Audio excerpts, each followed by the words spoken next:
Ini kan semua harapan. Setelah ini mungkin muncul hal-hal lain. Itu urusan monggo. Yang penting bagi saya sekarang mengerjakan.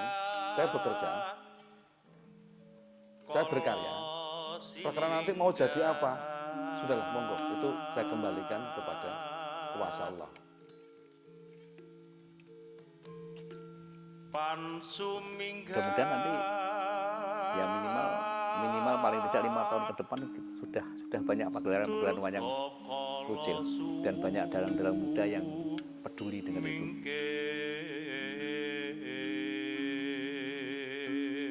Supaya mempertahankan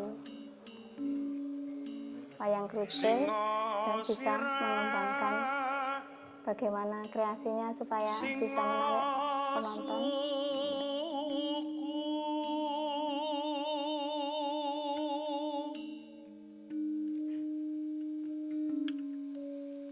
Singotan kasat moto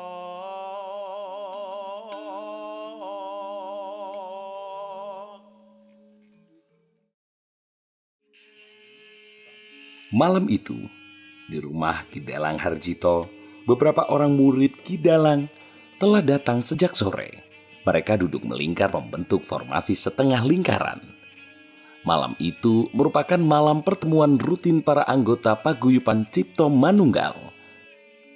Jawa mbiyen nek nyauri le, kowe nek iso petuk dulurmu dhewe, gampang ketekan kekarepan. Penak lakon urip. Paguyuban Cipto Manunggal merupakan komunitas pasinaon kebatinan. Pasinaon atau forum belajar yang rutin mengadakan pertemuan setiap bulan 1 kali. Nama Cipto Manunggal digunakan untuk mengenang almarhum Sucipto Mursikan. Ki Sucipto Mursikan, seorang dalang wayang krucil, ayah dari Ki Harjito Mudodarsono. Paguyuban Cipto Manunggal beranggotakan lebih dari 20 orang santri, sebutan untuk para siswa di forum pasinaon tersebut. Ki Harjito berperan sebagai mursyid atau guru dalam forum tersebut. Pasinaon Cipto Manunggal berdiri lebih dari 10 tahun lalu, merupakan bagian dari Padepokan Cipto Mudolaras yang memfokuskan aktivitasnya pada kegiatan olah batin atau kebatinan. Padepokan Cipto Mudolaras merupakan komunitas kesenian yang dipimpin Ki Dalang Harjito.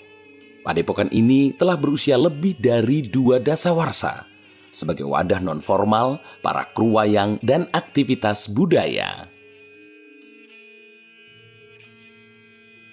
Malam itu, para siswa santri berkumpul mendengarkan wejangan Ki Dalang tentang konsep-konsep hidup yang diambil dari beberapa kitab kejawen.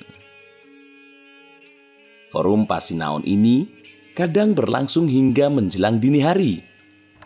Dalam memahami kalimat bukti kumau. Contoh seperti ini aja wis. Amit, ingin tahu pacaran ya? Forum ini menjadi penting karena juga akan membahas pergelaran wayang krucil beberapa hari ke depan yang bertempat di Punden Eyang Sumantri. Ki Harjito adalah pewaris seni wayang krucil Gagrak Kediren yang khas. Seni wayang krucil merupakan seni pertunjukan wayang yang berbahan kayu. Wayang krucil memiliki bentuk menyerupai wayang kulit, tetapi berbeda dalam cerita dan format pagelarannya. Wayang krucil menampilkan cerita-cerita Panji sebagai cerita utama. Di samping cerita Babat Majapahit, Babat Tanah Jawi, Babat Menak, hingga kisah-kisah prakemerdekaan.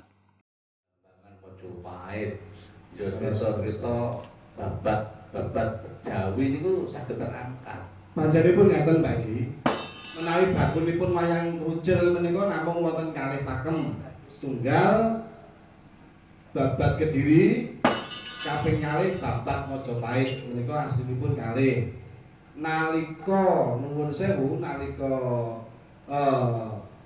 Islam mulai mlebet menika ketambahan pakemipun Serat Menak mendesah kitab Ambio, kalau kitab Ambiak. Nyayosaken biyanipun Kanjeng Nabi Ibrahim alaihi salam ingkang dipun sesinkronaken kaliyan wong agung menak wayangipun Marmaya Marmati. Cerita Panji merupakan cerita yang paling populer di kawasan Kediri. Kisah Panji menampilkan cerita perjalanan cerita Raden Panji Asmorobangun atau Raden Inu Kertapati dengan Dewi Sekartaji. Raden Panji Asmorobangun merupakan putra mahkota kerajaan Jenggolo, sedangkan Dewi Sekartaji merupakan putri dari kerajaan Panjalu atau kerajaan Kediri. Wayang Krucil di Jawa Timur berkembang di sepanjang aliran sungai, khususnya Sungai Bengawan Solo dan Sungai Brantas, dua sungai besar di kawasan ini. Wayang ini dapat dijumpai di kawasan Kediri, Ngawi, Nganjuk, Ponorogo, Bojonegoro, Lamongan, Tuban, hingga di kawasan Kabupaten Malang. Wayang Krucil merupakan wayang yang berkembang di masyarakat, sehingga setiap kawasan memiliki bentuk dan karakter yang khas. Bagi Ki Harjito, wayang Krucil adalah amanah yang harus dilaksanakan. Ki Sucipto Mursikan memberi amanah tersebut untuk menjaga kelestarian wayang Krucil Kediri. Mbah Cip, sapaan akrab almarhum Ki Sucipto Mursikan, mewarisi kemampuan mendalang dari ayahnya, Ki Siram Atmo Sastro. Sejak kelas 3 sekolah dasar, Ki Harjito telah akrab dengan wayang. Kehidupan pribadinya tidak terlepas dari didikan Ki Sucipto Mursikan yang telah mempersiapkan dirinya menjadi dalang sejak kecil. Saya mengenal wayang Krucil itu kelas 3 SD. Kelas 3 SD itu saya sudah mengenal wayang Krucil. Artinya saya sudah mulai bermain, dan kalau orang-orang lawasan itu ngomong kita belum tahu notasi gending, ya, notasi gamelan. Jadi saya kupingan, saya belajar hanya mendengarkan kemudian menirukan, dan saya bisa diberikan kemampuan oleh Gusti. Nah, dari sinilah awalnya saya mulai mengenal wayang. Sama seperti Mbah Cip, Ki Harjito sebagaimana dalang wayang Krucil lainnya adalah seorang sesepuh dan figur yang dianggap memiliki kemampuan spiritual. Masyarakat meyakini bahwa seni wayang Krucil syarat dengan unsur-unsur mistis dan magis. Dalang bagi masyarakat Jawa bukan hanya satu profesi dalam kesenian, tetapi juga dianggap sebagai pribadi terpilih yang menguasai ilmu kebatinan. Sak warganipun sedaya ingkang keramatan lan boten keramatan. Menjadi sangat wajar bila seorang dalang juga memiliki beberapa orang murid atau siswa santri. Murid-murid tersebut berasal dari berbagai latar belakang, tetapi dengan semangat dan niat yang sama, yaitu belajar kesenian atau belajar ilmu kebatinan, baik ilmu kanuragan maupun ilmu kasepuhan. Sekitar tahun 2006 akhir, waktu itu saya mendengarkan Ki Harjito itu lewat radio dan dengar dari orang ke orang. Dalam dunia spiritual, saya masuk ke Padepokan Cipto Manunggal. Awal mula saya ke sini itu saya cuma istilahnya silaturahim, cuma sekedar perkenalan. Dan di sini saya menemukan yang selama itu saya cari. Yang saya cari itu wejangan Sangkan Paraning Dumadi, dan waktu itu yang saya cari bukan itu saja. Banyak wejangan-wejangan yang harus saya ketahui dan saya menemukan di Cipto Manunggal.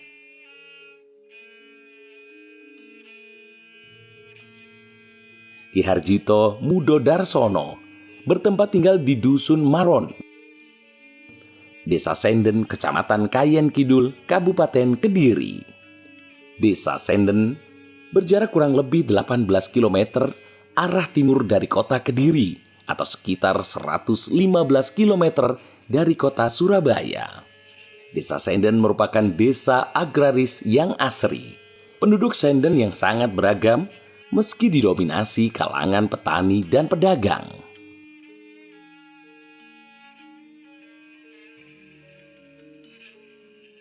Kehidupan sosial penduduk Senden sangat baik.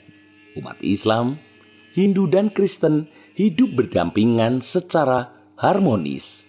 Padepokan Cipto Mudo Laras merupakan salah satu komunitas seni budaya yang tumbuh subur di desa ini.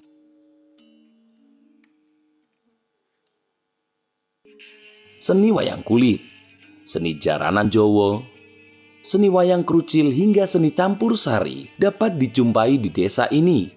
Ki Harjito menjadi satu-satunya dalang wayang krucil di kawasan ini. Saat ini, profesi dalang wayang krucil merupakan profesi yang tergolong langka. Tidak banyak generasi muda yang menekuni profesi ini. Kabupaten Nganjuk, Madiun, kemudian Bojonegoro dan sebagainya, ya secara umum mengalami proses penurunan baik penggemar maupun populasi wayang krucil. Kalau di Kediri ini yang nampak jelas itu tinggal beberapa saja. Seperti misalnya wayang krucil yang dikelola oleh Ki Harjito, kemudian yang dikelola oleh Mas Rudianto dan saya sendiri, dan yang lain sebenarnya ada tapi sudah tidak eksis dalam mengembangkan atau melestarikan wayang krucil. Kira itu. Ki Harjito menekuni profesi dalang sejak era 1990-an. Pada awalnya Ki Dalang memilih menjadi dalang wayang kulit Purwo yang dinilai memiliki nilai jual yang lebih tinggi dibanding dalang wayang krucil. Keputusan menjadi dalang wayang krucil tidak lepas dari dukungan keluarga. Selain karena amanah dari Ki Sucipto Mursikan,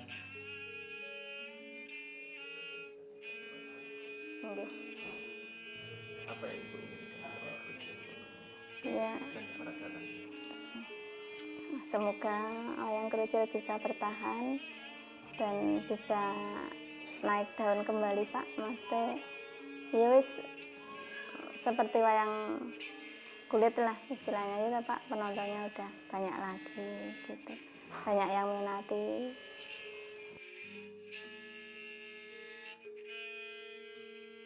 selain langkanya profesi dalang wayang krucil, keberadaan seni wayang krucil juga terancam punah.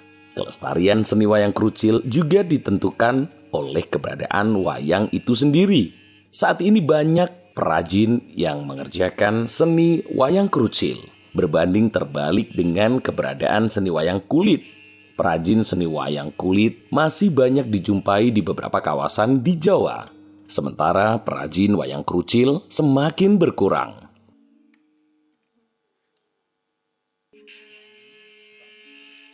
Setiap daerah akan memiliki karakter wayang krucil yang berbeda, seperti halnya seni wayang kulit. Setiap kawasan juga memiliki corak yang beragam, dengan gaya ukir yang berbeda.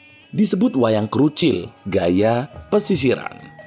Misalnya dari kawasan Bojonegoro, Tuban, maupun Lamongan akan berbeda dengan wayang krucil dari kawasan Malang, Kediri, Nganjuk, maupun Ngawi.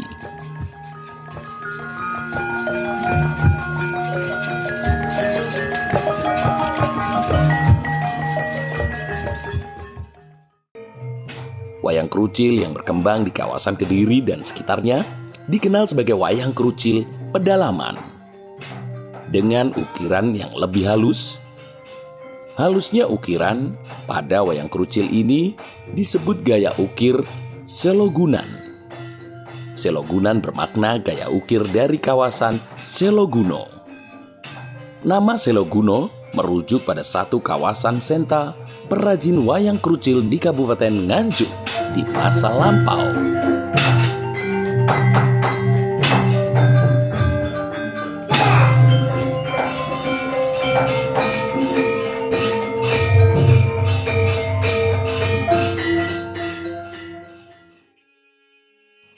Ki Harjito selain menjadi dalang, juga memiliki kemampuan mengukir wayang kayu.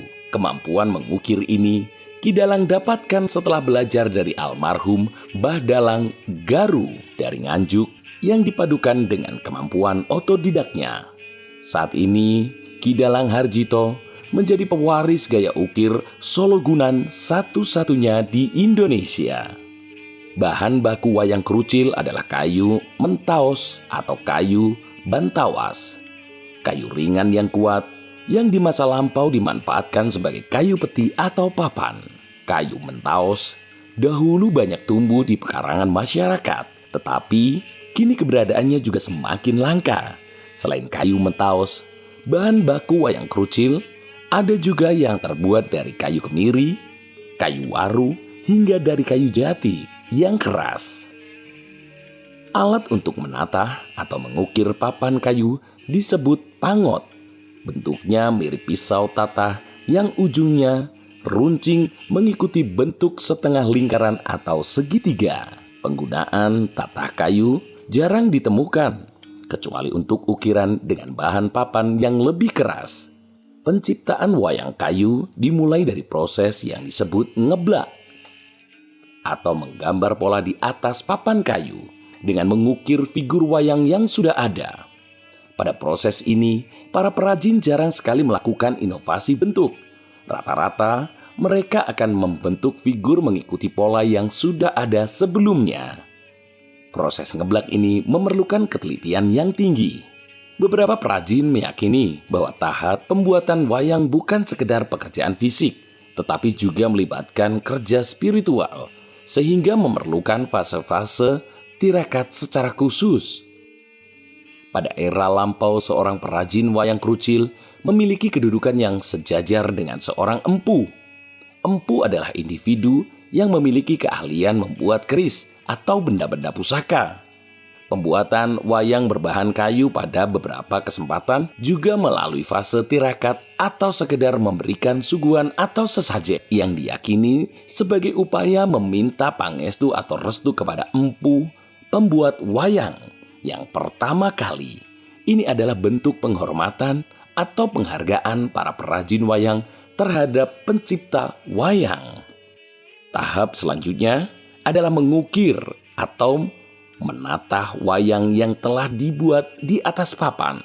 Fase ini dapat berlangsung selama beberapa hari atau beberapa minggu, tergantung dari tingkat kerumitan tokoh yang akan dibuat.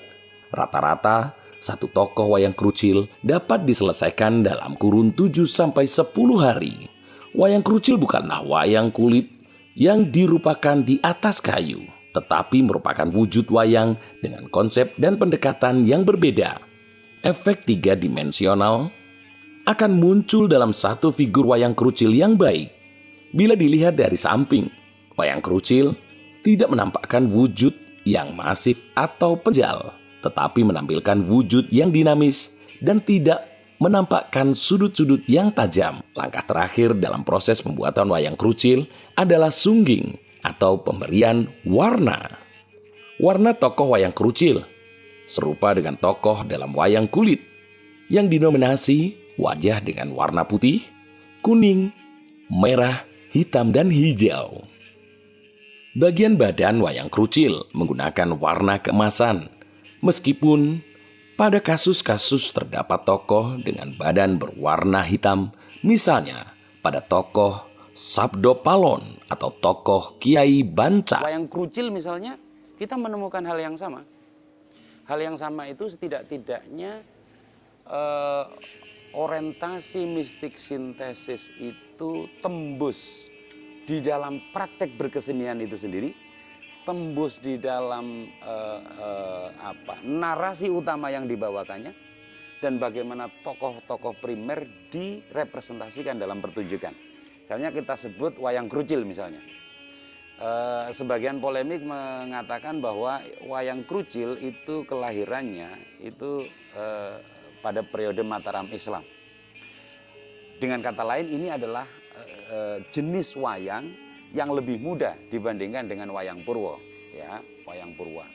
Nah, sebagai wayang yang episode kelahirannya diperkirakan di dalam bersamaan dengan periode Renaissance sastra Jawa, Jawa Baru ya, dia lalu mengusung suatu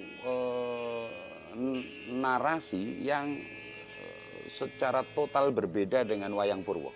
Dia tidak lagi merujuk pada kisah Ramayana dan Mahabharata, tapi mengusung kisah-kisah yang secara kognitif lebih berorientasi pada glorifikasi tentang Islam atau Islamisasi di Jawa. Dia berkibat pada kisah-kisah sahabat. Setiap warna muka yang berbeda memiliki konotasi simbolis yang berbeda. Tokoh yang berbeda di posisi kanan akan cenderung menggunakan warna putih, kuning, dan hijau. Sedangkan tokoh yang berkonotasi kiri akan menggunakan warna kemerahan. Warna hitam dapat muncul di tokoh yang berkonotasi kanan atau kiri sekaligus. Pewarnaan wayang krucil menggunakan bahan pewarna kayu khusus, meskipun ada beberapa perajin yang konsisten menggunakan bahan alam, misalnya menggunakan kunyit untuk warna kuning dan kulit secang untuk warna merah. Dalam satu kotak wayang krucil dapat berisi 50 hingga 70 tokoh yang berbeda, meskipun pada beberapa kesempatan juga terdapat wayang krucil yang berjumlah lebih dari 100 karakter. Pada kasus wayang krucil dengan jumlah lebih dari 100 karakter, karena terdapat tokoh dengan berbagai fase atau pose. Misalnya, tokoh Damar Wulan dapat digambarkan ketika Damar Wulan masih menjadi seorang abdi, dan wujud Dharma Wulan ketika telah menjadi raja. Meskipun dengan satu tokoh yang sama, tetapi digambarkan dengan karakter yang berbeda.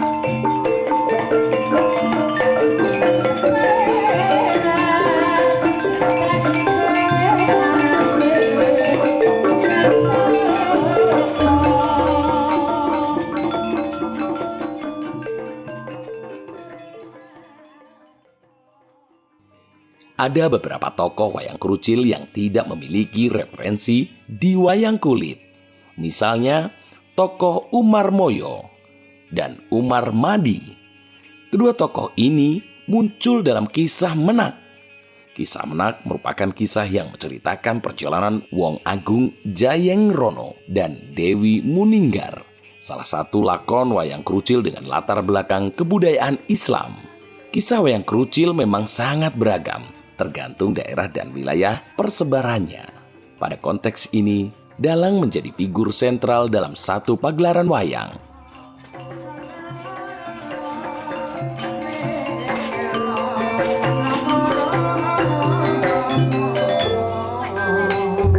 Yo jagat yo Pandoro, areng rasane bombong rasane atiku. Sino Prabu Brawijaya paling keputusan marang panjenengan. Penglamaran ana negara Majapahit ditampa ya ora ditolak ya ora mula dina iki. Aku bakal matur marang Ratu Gustiku. Dalang adalah representasi simbolis dari zat ilahiyah. Sedangkan wayang dalam representasi simbolis dari sifat-sifat atau karakter-karakter tertentu. Nyapa to wayang kayu kok bolong? Adalah suatu kejujuran apa adanya, kita menceritakan apa adanya. Misalnya kita seorang begawan mengeluarkan ilmu, misalnya ya kita ngemele ilmu niku, misalnya ilmu segoro geni ngoten nika, ajiku segoro geni geni ngoten nika kan. Jadi blak kotang apa adanya, kejujuran intinya dalam wayang krucil, karena kita dibuat tanpa aling-aling, tanpa lubang. Pergelaran wayang krucil, sebagaimana pegelaran wayang kulit, adalah pertunjukan kebudayaan yang melambangkan pertemuan jagat kecil dan jagat gede, atau pertemuan antara makrokosmos dan mikrokosmos. Adalah konsep kebudayaan masyarakat Jawa.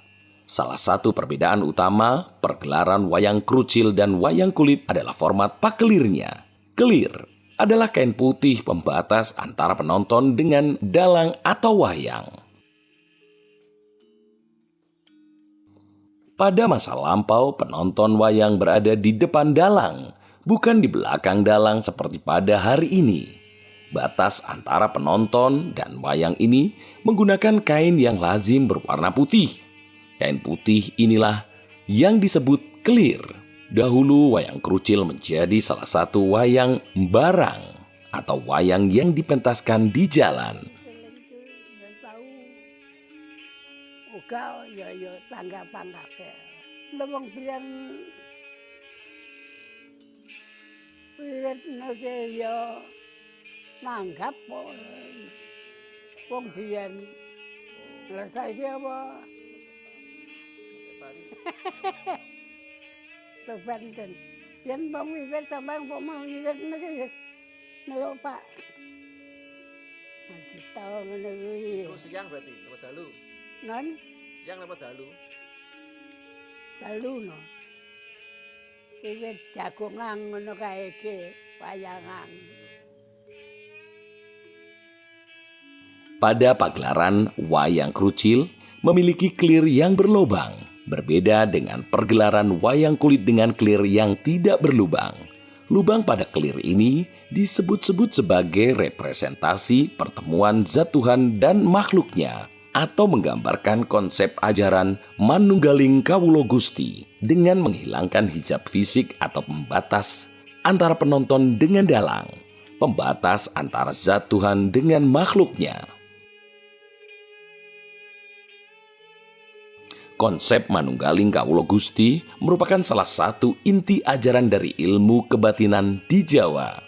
Konsep Manunggaling Kawula Gusti juga menjadi salah satu ajaran yang dipelajari di Padepokan Cipto Manunggal, di Padepokan Ki Dalang Harjo Mudo Darsono.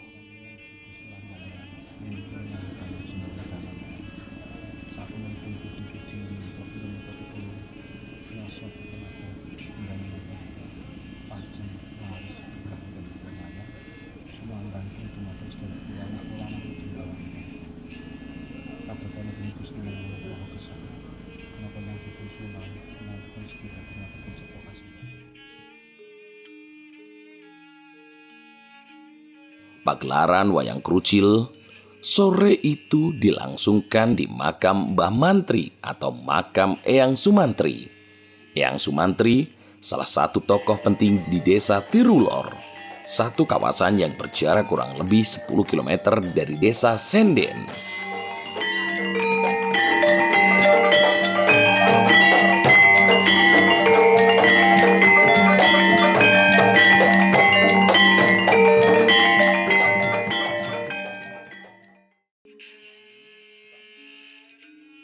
Pagelaran wayang krucil sore itu bukanlah pagelaran yang biasa, karena Ki Dalang mencoba merekonstruksi pagelaran seperti pada era tahun 1960-an. Kamu buntaran, kamu ngono inggih kan Mas? Kula keng rayi buntaran kepareng marak sowan. Kautus Kanjeng Rama. Ora dadak kedangon mara matura mungguh apa to darunaning karep. Apa sebabing buntaran kautus Kanjeng Rama marak ana ing pesanggrahan Parangjalu. Ngaten kan Mas?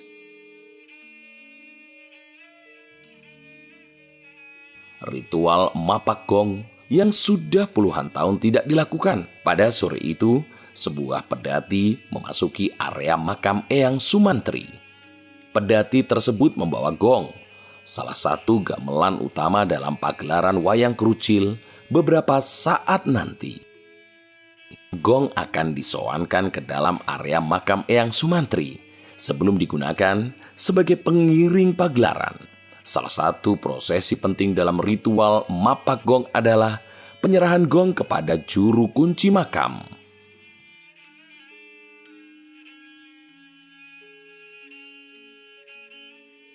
Bentuk subosito atau sopan santun dalam pagelaran wayang krucil.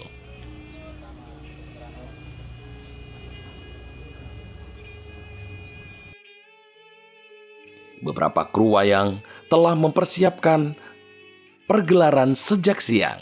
Proses penataan gamelan dan wayang bisa berlangsung hingga 2 jam.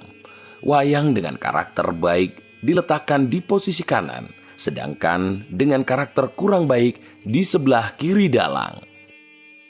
Posisi kanan kiri menunjukkan perbedaan karakter di masing-masing wayang.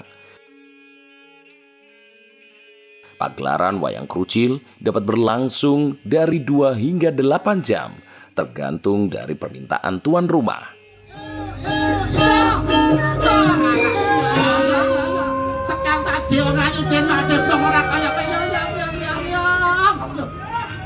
ngayu kok kaya hidup mripat mulih blalang-blalang.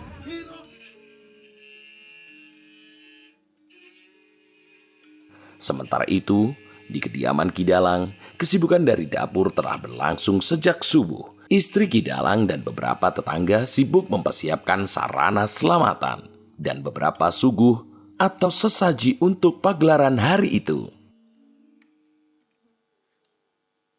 Masyarakat Senden adalah masyarakat yang masih memegang teguh asas gotong royong. Kesibukan dapur akan menjadi sesuatu yang tidak terlampau berat. Tumpeng dan suguh yang telah selesai diracik akan diantarkan ke punden Eyang Sumantri.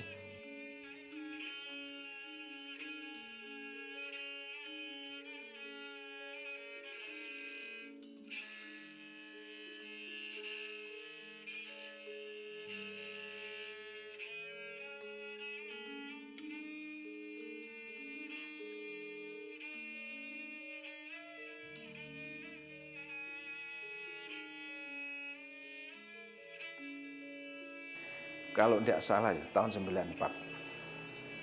Ya, 94. Sudah lama kan. Sudah 28 tahun yang lalu. Itu terakhir. Mbah Cip masih sugeng. Iya. Setelah Mbah Cip meninggal kan tidak tahu siapa penerusnya. Ya tahu penerusnya Pak R. Pak Arsito itu tahu kalau dalang, tapi kan sepengetahuan orang-orang itu dalang wayang kulit, bukan dalang wayang krucil. Iya, belum pernah mengadakan pentas di wilayah sini atau daerah sini kalau Pak Arsito itu dalang wayang krucil, belum pernah memangnya. Baru ini. Nah, itu dari usulan dari warga atau dari masyarakat, kalau bisa diagendakan setiap setahun sekali di bundennya Mbah Mantri, tahu kalau Pak Arsito bisa dalang wayang krucil. Pagelaran wayang malam ini berlangsung meriah, menjadi akhir yang baik untuk sebuah pagelaran wayang krucil yang mulai langka. Pamit Ki.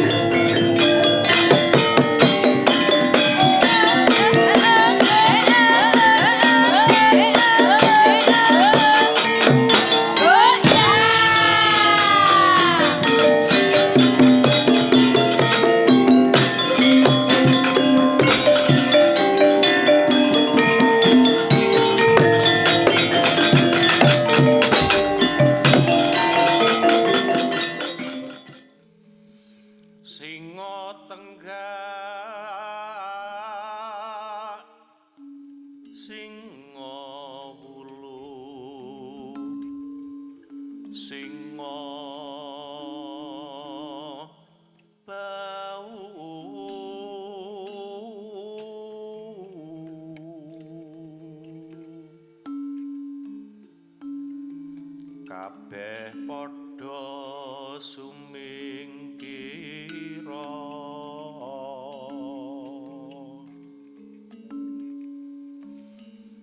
ing